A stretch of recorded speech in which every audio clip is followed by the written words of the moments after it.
हजारों साल नरगिस अपनी बेनूरी पर रोती है, हजारों साल नरगिस अपनी बेनूरी पर रोती है।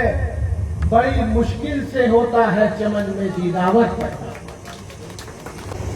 आज हम सब यहाँ बीबीपुर में इकट्ठा हैं। इस भारत माता के लाल,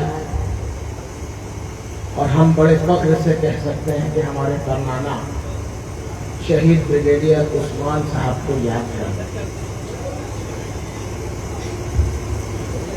आप हम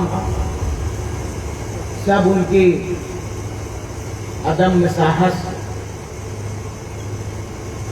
उनकी इच्छा शक्ति, देश के लिए उनका अपार प्रेम और स्नेह, इस सब की बातों से हम वाकिफ हैं। हमें अच्छे से पता है कि पाकिस्तान से जंग हुई तो पाकिस्तान ने उनको अपनी सेना का जनरल बनने का भी ऑफर दिया था,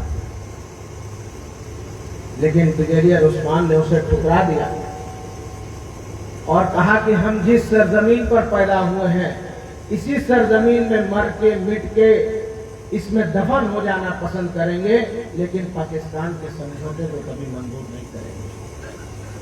और जंग हुई, झांगर घाटी और नौशेरा दोनों हिंदुस्तान जीता,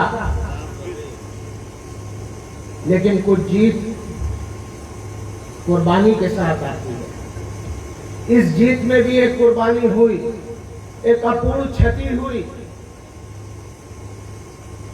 और ब्रिगेडियर मोहम्मद उस्मान शहीद हो गए। मात्र 36 वर्ष की आयु है। 1912 में वो पैदा हुआ, इसी आपकी बीवी को मात्र 36 वर्ष की आयु में वो इस दुनिया से चले गए। लेकिन देश के लिए जो प्रेम, देश के लिए जो सम्मान और इसके साथ साथ अदम्य साहस का जो परिचय उन्होंने किया, वो आज भी आपके और हमारे दिलों में जिंदा है और वो हमेशा जिंदा है।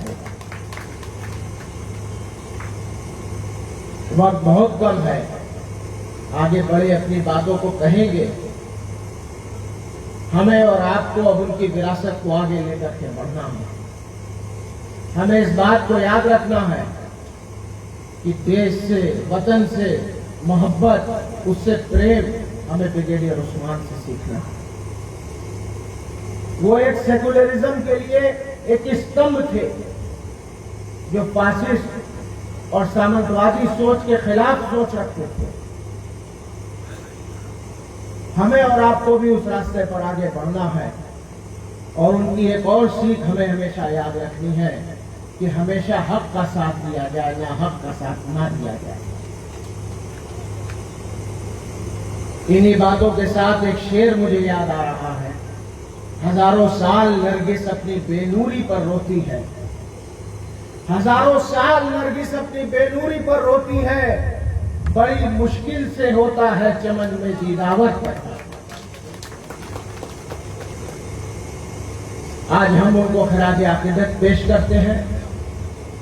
अल्लाह उन्हें जन्नतुल फिरदौस से मुकीम बनाए, और आपसे भी प्रार्थना और दुआओं की गुजारिश के साथ अपनी वाणी को विराम देते हैं, अपनी बात को समाप्त करते हैं, खत्म करते हैं। बहुत बहुत शुक्रिया। जय हिंद, खुदा हाफिज़।